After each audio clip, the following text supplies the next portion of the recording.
We offer our most respectful obeisances to Srila Prabhupada and Sri Sri Jagannath Baladev Subhadra Maharani ki jai.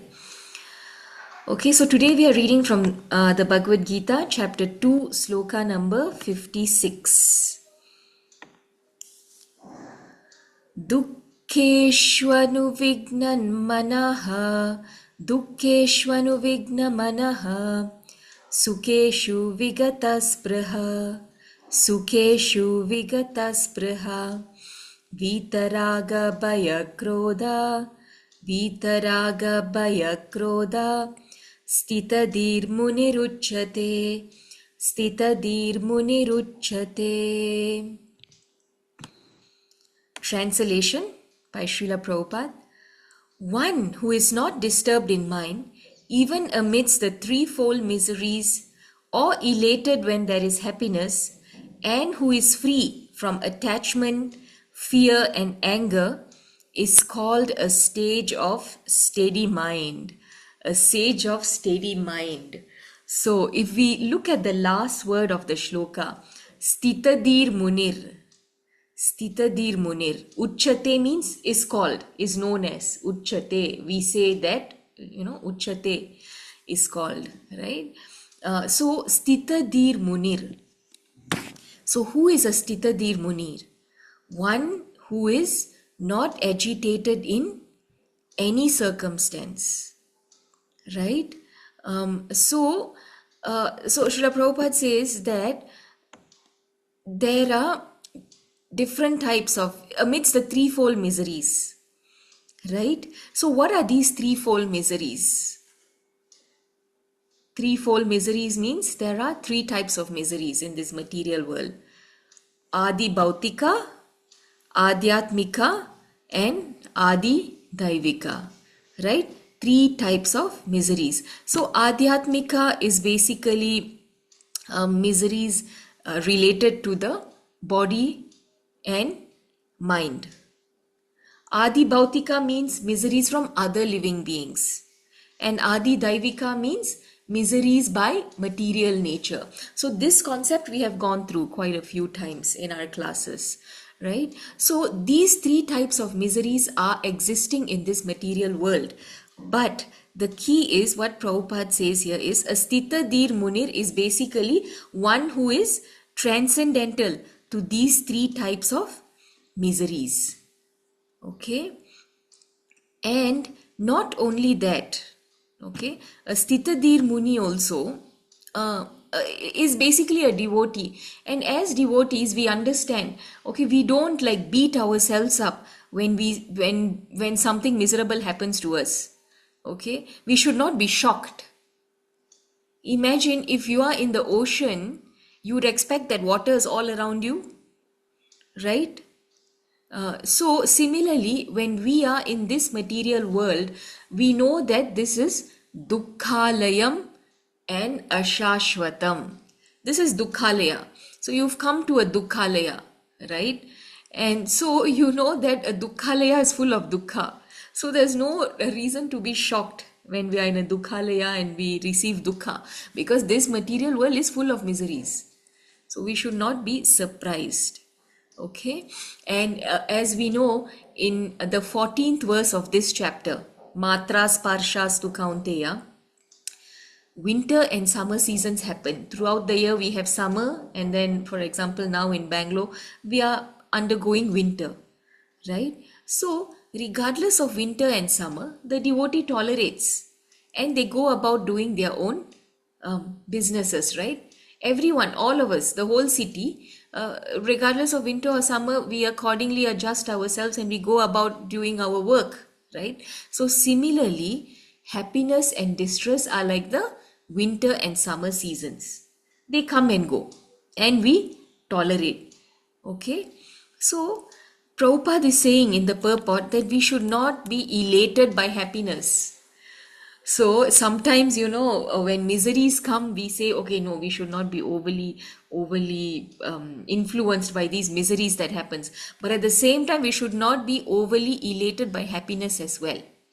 It's important to practice both ways, because just as miseries are temporary, Happiness is also temporary. Today we may be happy, tomorrow we may not be happy. Today we may be miserable, tomorrow we may not be miserable.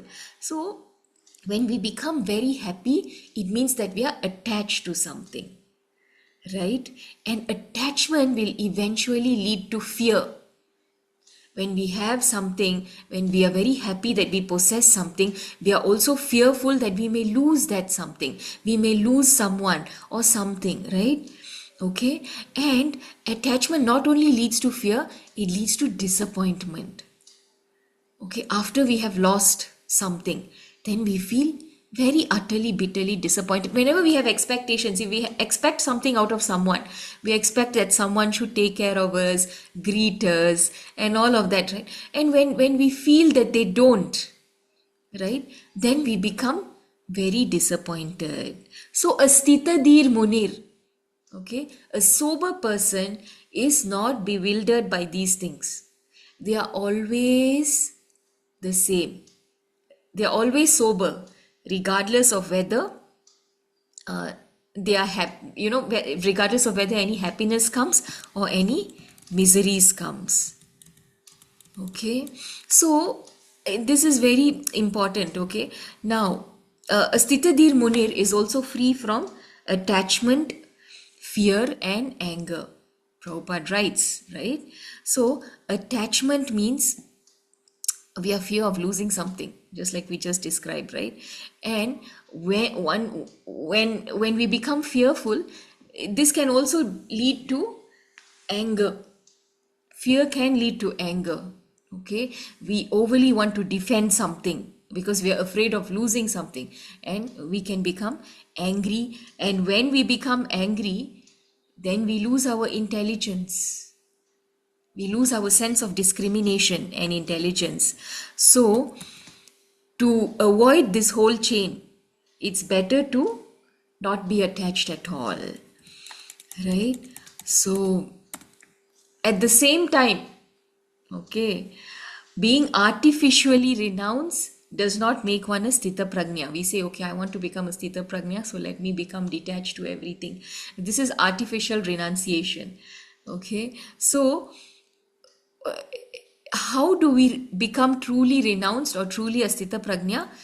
We continue going about doing our duties, but we engage our senses in Krishna's service, right? We keep Krishna in the center. We continue going about our daily activities, but we engage them in the service of the Lord. Okay, when all our senses and our mind are engaged in the service of the Lord, then there is no chance of falling down. Okay, and we have this we have this sense of not becoming attached or averse, not becoming attached to any happiness, at the same time not becoming averse to any distress or any object of anger. So then we become sober in any situation. Okay, so in conclusion, dear devotees, a sthita prajna is not one who escapes life, but one who faces and goes through things, their daily routine, continues to carry on their daily responsibilities and services, keeping Lord Krishna at the center. Okay, and is always steady whenever misery comes, is always sober whenever happiness comes, and remains fearless because a Sthitadir Muni is attached only to Lord Krishna. Okay, this is important to remember. So, further, Srila Prabhupada says in the purport, okay, not only should we be unattached to happiness, right, but whenever some happiness comes, what does a Sthitadir Muni do? He gives credit of that happiness to the Lord, thinking himself unworthy of that happiness. Okay, so a Sthitadir Muni also realizes that I am in this comfortable situation today because of the mercy of the Lord, not due to my own hard work or my own doing. Because I worked hard, I am in a comfortable situation today. By the mercy of the Lord, somehow by the mercy of Guru, by the mercy of my parents, I am in a comfortable situation today. So this is how a devotee thinks, right? And whatever misery happens, it's because I deserve it. Stitadir Muni thinks in this way. Okay?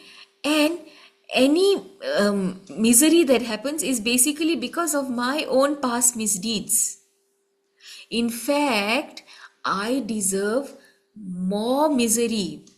I've committed so many past misdeeds in this life and my previous life that I don't remember them. I must have been so I must have committed so many past sins that I do not even remember them. I must have caused misery, so many miseries to others. I do not even remember them. And because of these miseries that I've caused to others, I deserve so much more miseries to my own self. But the Lord is so merciful that He is only giving me a little bit. Okay, He's given me these token troubles. Okay, our acharyas describe these past misdeeds as token troubles. Krishna is giving me these token troubles. Let me accept them and swallow them, because I deserve them as part of my past misdeeds. But the Lord is so merciful, He is giving me just a token troubles, although I deserve more. Right? So this is how a devotee thinks. Okay, he accepts everything as a mercy of the Lord. Not that only happiness is a mercy of the Lord. Happiness is mercy of the Lord. Distress is mercy of the Lord. Being able to engage in devotional service is ultimate mercy of the Lord. So how many of us want to receive that ultimate mercy of the Lord? Right? If we want to receive that ultimate mercy of the Lord, okay, let us continue to engage in devotional service and chant the Hare Krishna Maha Mantra. Hare Krishna, Krishna Krishna, Hare Hare, Hare Rama, Rama Rama, Hare Hare every day.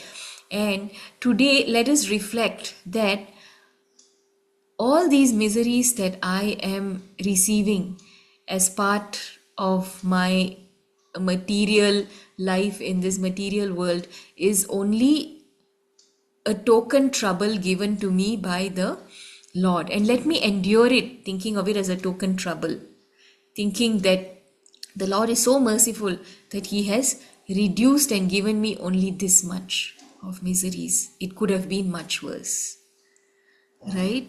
So let us be fixed in Krishna consciousness, and let us have this mindset of receiving these token troubles, TTs. Okay, once a devotee who was mentoring me told me that these are TTs, token troubles. Remember that these are always TTs. Accept these TTs, and you deserve more, but the Lord is giving you less. Accept these TTs and move on. Token troubles. Okay, so thank you all very, very much. Hare Krishna, and I hope you have a wonderful Krishna conscious day ahead. Reflecting on the mercy of the Lord and accepting everything as a token trouble. Okay, small tokens which will fly away when we engage more and more in devotional service. Okay, so thank you. Hare Krishna.